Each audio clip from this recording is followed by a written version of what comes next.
আমাকে ওই আইনের কাছাকাছি পানি উঠছে, এই সাইডে বারান্দা ছিল, এই অনেক দূর জায়গা নিয়ে তারপর বন্যায় আমাকে বারান্দা লই গেছে। আমরা ফ্যামিলিতে 3 জন লোক, আমরা ঘরে ছিলাম, তারপর দেখি অনেক পানি, তারপর আমরা রাস্তায় উঠে দাঁড়াই রয়েছি। আমাকে এখন থাকার কোনো ই নেই, ঘর বাড়ি বন্যায় ভাঙে লই গেছে, ঘরে সমস্যা, থাকতে কষ্ট হয়।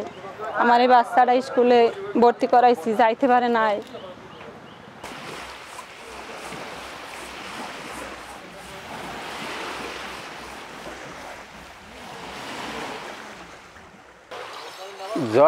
জ্বর আসি আমার ঘরদুয়ার সব নিয়ে গেছে।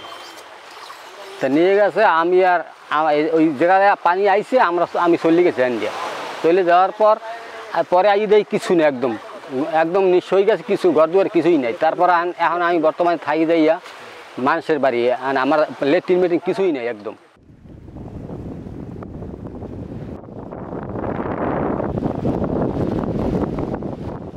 থাকার জায়গা তো কোনো নাই। হ্যাঁ, এখন ওই জায়গায় আসলে ঘর। হ্যাঁ, এখন তো মানের ঘরে থাই, রাস্তাঘাটে বইছেই। হ্যাঁ, ওই জব্বারে ঘর থাই, হেরা দুগো খাওয়ায় ওপদের কালে, আর হ্যাঁ ঘরে থাই।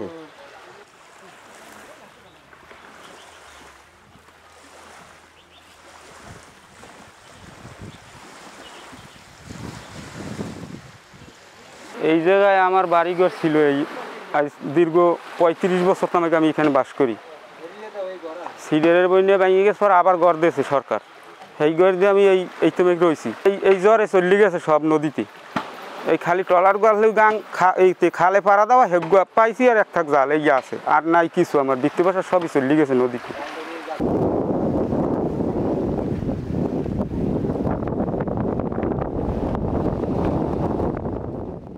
এই যে সময় পানি উঠছে সেই সময় আমরা সবাই হাতার দিয়ে ওই রাস্তার কিনারায় চলে গেছি।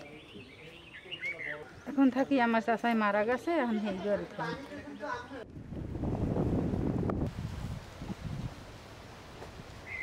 জ্বরে আমার বাড়িঘর ভাঙিয়ে নিয়ে গেছে এবং বাথরুম টাথরুম সব নিয়ে গেছে, মানে থাকার কোনো হয় নাই। তারপর আমি বন্যায় আমরা এই মাল জিনিস কিছুটা নিয়েছি এবং এই বন্যায় ছিলাম, কিন্তু পাশের বাড়ি, ওই পাশের ভিতরে একটা বাড়ি ছিল, সেই বাড়িতে ছিলাম। লেট্রিন তো নিয়ে গেছিলে, মানে আমার এই সেলাপ পর্যন্ত এইখানে আনছে বাসাইয়া। এখন তো কোনো রকম একটু দিয়ে আর কি আছে আর কি, কোনো রকম পানি আপনার বন্যায় পানি যেটুকু রাখছিলাম বৃষ্টির পানি, ওগুলো সব ফালাই দিয়েছে, কিন্তু পানির খুবই অভাব এ জায়গা। পানি এখন খাইতে হয় এই নদীর পানি, ওই প্রায় 2 কিলোমিটার দূরে যাইয়া পানি আনতে হয়, এত পানি যাওয়া যায় না।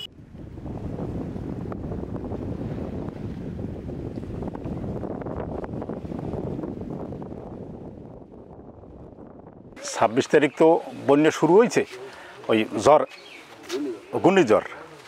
আমরা তো ওই যে বেশি কতগুলো মনে হয় হইবে না, এই না হওয়ার পর সন্ধ্যার পরে আমরা মহিলা সব কইছি যে তোমরা ওই সাইক্লোন সেন্টারের দিকে যাও। আমাকে ওই যে সাইক্লোন সেন্টার অনেক দূর, এই হেরা ওই গুড়োগাড়া লই গেছে, আমরা বাড়ি ঘরে আসলাম। তা আল্লাহ আমরা সন্ধ্যার পরে তো আরাম বইছে, দাদা ঘর ওই 4-5 খান নামাই লই গেছে। এই এরপর আমাকে তা পড়িয়ে গেছে, আমরা আর বেড়ারা ওই মায়াবাসনার ছোটে আমরা যাই নাই, আমরা ওই ঘরের ভিতরে আনলাম, যেই ঘর পড়া হয়ে গেছে আমরা অবদায় উঠিয়া সবাই খারাইছি। এই আমাকে বাড়িঘর লেট্রিন মেট্রিন কিচ্ছু নাই।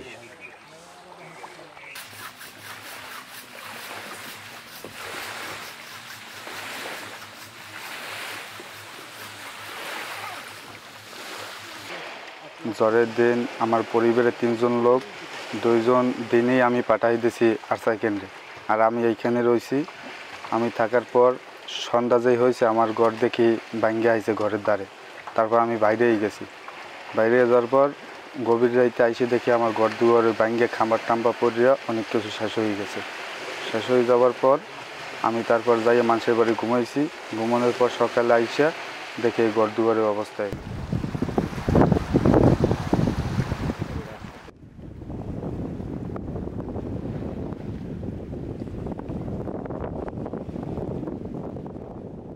ঝড়ের সময় আমরা ওই পরিবারের লোকজন যারা আনলে ওগো তো সরাইয়ে দিছি। আমরা এ জায়গায় ওই যে মালামাল আলহে মালামাল পাহারা দেওয়ার জন্য এই ঘরে ছিলাম।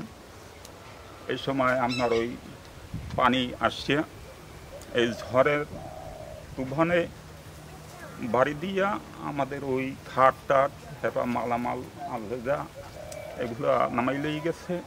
এরপর আপনার ওই ঘর টান দিয়ে এদিকে ফেলাই গেছে, মিটার আলহেহনে লাগানিয়ে মিটার ভাঙ্গে চুরমার হয়ে গেছে। এদিনে আমরা কোনো ওই ছাপড়া দিয়ে কোনো রম রয়েছি, ছেলে সন্তান লইয়া কোনো কায়দায় এখন আসি আমরা।